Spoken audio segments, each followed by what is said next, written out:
नमस्ते दोस्तों, मैं आपका स्वागत करता हूँ मायरा सफार चैनल पर। ये मेरी पहली कहानी है, तो कृपया मुझे सपोर्ट करें, लाइक और सब्सक्राइब जरूर करें। तो चलिए, अब हम अपनी कहानी शुरू करते हैं। बात साल 2018 की है। हरियाणा के झज्जर में रहने वाली निक्की अपनी पढ़ाई पूरी करके डॉक्टर बनने का ख्वाब लेकर राजधानी दिल्ली आई। वो दिल्ली के उत्तम नगर इलाके में रहने लगी। यहीं एक कोचिंग सेंटर में निक्की मेडिकल की तैयारी कर रही थी। निक्की रोजाना बस से कोचिंग जाती थी। एक दिन इसी बस में उसकी मुलाकात साहिल गहलोत से हुई। साहिल एसएससी की कोचिंग करने दिल्ली आया था। दोनों की दोस्ती हो गई और फिर ये प्यार में बदल गई। इसी साल दोनों ने ग्रेटर नोएडा के एक कॉलेज में एडमिशन ले लिया। साहिल डी फार्मा की पढ़ाई करने लगा। वहीं निक्की ने बीए अंग्रेजी में एडमिशन ले लिया। दोनों ग्रेटर नोएडा में लिव इन में रहने लगे। साहिल और निक्की साथ में मनाली, ऋषिकेश, हरिद्वार, देहरादून समेत कई जगहों पर घूमने भी गए।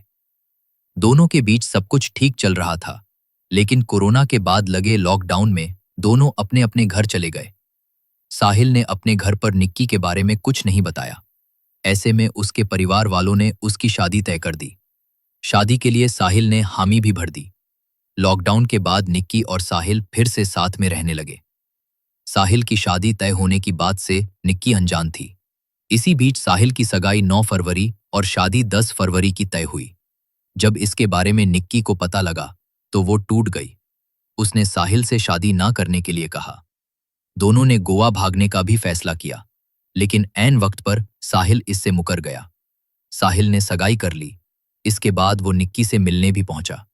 जब दोनों मिले तो निक्की भी, बहन भी उनके साथ थी, लेकिन साहिल निक्की को कार में बिठाकर कहीं ले गया। सूत्रों के मुताबिक दिल्ली के कश्मीरी गेट पर दोनों के बीच काफी झगड़ा हुआ। निक्की साहिल पर शादी ना करने और गोवा जाने के लिए दबाव बना रही थी। इसके बाद साहिल ने उसे मारने का फैसला किया और कार में ही डेटा केबल से निक्की का गला घोंट दिया। दिल्ली पुलिस का कहना है कि निक्की का मर्डर करने के बाद साहिल घबरा गया। उसे कुछ समझ नहीं आ रहा था कि क्या करे। इसके बाद उसने एक प्लान बनाया। साहिल निक्की की लाश लेकर रात 12 बजे नजफगढ़ के मेत्राव गांव पहुंचा, जहां उसकी फैमिली एक ढाबा चलाती है। इसी दिन साहिल की शादी भी थी, इसलिए ढाबा बंद था। साहिल ने सोचा कि निक्की की लाश को यही ठिकाने लगा दिया जाए, बाद में कहीं और शिफ्ट कर देगा। उसने निक्की की लाश को एक पुराने फ्रिज में रख दिया और अपनी शादी की तैयारियों में जुट गया। जब निक्की घर नहीं पहुंची तो एक जानने वाले ने इसकी सूचना पुलिस को दी। निक्की की बहन को शक नहीं हुआ। उसे लगा कि वो दोनों ट्रिप पर गए हैं।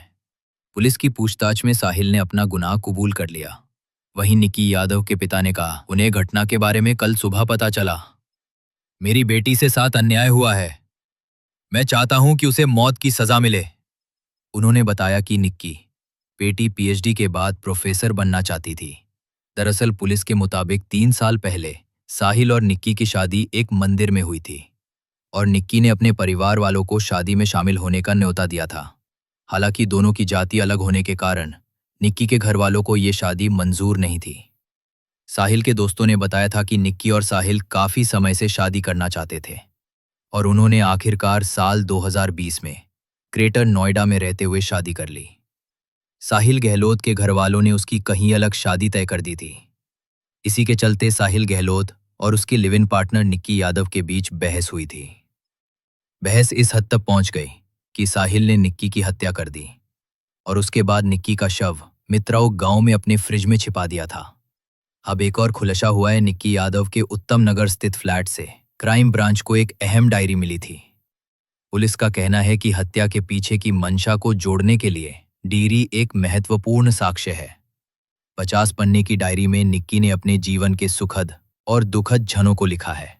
क्राइम की ने लिखा है कि साहिल को अपना साथी पाकर वो पृथ्वी पर अपने को सबसे भाग्यशाली युवती महसूस कर रही हैं। दुनिया में कोई भी साहिल से बेहतर नहीं है। डायरी के आखिरी के कुछ पन्नों में निक्की ने अपनी उदासी और अवसाद के बारे में लिखा है। बुनों का तर्रा उन्होंने लिखा है कि वर्ष 2020 में शादी के बाद साहिल अपने माता पिता से अपने रिश्तों की मंजूरी नहीं ले पा रहे था।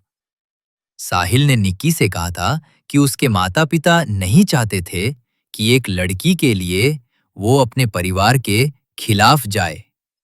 इसके साथ ही ये भी लिखा है कि साहिल निक्की का साथ नहीं दे रहा था। पुलिस सूत्रों ने बताया कि निक्की को इस बात की भी चिंता थी। उनके स्वजन को साहिल के साथ शादी की बात पता चल गई तो वो उनका सामना कैसे करेगी। पुलिस सूत्रों ने बताया कि निक्की यादव अपने परिवार से पढ़ाई के नाम पर पैसे ले रही थी। उन्होंने अपने परिवार को बताया था कि वो कला में स्नातकोत्तर की पढ़ाई कर रही है, जबकि उसने पढ़ाई छोड़ दी थी। निक्की ने अपने पिता से पढ़ाई के रूप में लगभग 1.61 लाख रुपए लिए थे। इन रुपयों को निक्की ने साहिल के साथ और अकेले विभिन्न पर्यटन स्थलों के घूमने पर खर्च किया। इस बात को लेकर भी निक्की चिंतित थी। उसको क्या पता था कि जिस साहिल को निक्की इतना प्यार करती है, वही साहिल उसके बॉडी के टुकड़े टुकड़े करके फ्रीज में छुपा देगा। निक्की यादव हत्याकांड में पुलिस ने द्वारका कोर्ट में 6 आरोपितों के खिलाफ चार्जशीट दाखिल की है। पुलिस ने कोर्ट में 576 पेजों की चार्जशीट दायर की है। चार्जशीट में आरोपितों पर आईपीसी की धाराओं 302, 201, 202, 212, 120 बी के तहत आरोप लगाए गए हैं। जानकारी के अनुसार इस मामले में द्वारका कोर्ट 25 मई को सुनवाई करेगा। इस कहानी को सुनाने का पर्पस किसी को परेशान करना नहीं था। प्लीज हेल्दी रहे, स्माइल कीजिए। और दोस्तों, हम अपने चैनल में कहानी के एंड में बर्थडे विशेस का भी सिलसिला जारी रखेंगे। स्टोरी अच्छी लगी हो तो प्लीज सपोर्ट करना, आपके लिए मैं और अभी बेस्ट स्टोरी लेकर आऊंगा। अगर आपकी कोई रिक्वेस्ट है तो कमेंट में लिखिए, अगली स्टोरी आपकी रिक्वेस्ट पर होगी।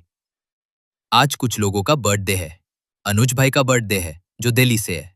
हैप्पी बर्थडे अनुज भाई, आप खुश रहे, आपका न्यू ईयर और अच्छा रहेगा। हर्ष भाई का बर्थडे है जो कि उनकी मम्मा ने विश किया है फरीदाबाद से। हैप्पी बर्थडे हर्ष भाई, ड्रीम कम ट्रू सून मेरे भाई। हाई टू, आप मिलते हैं कल अगली स्टोरी में।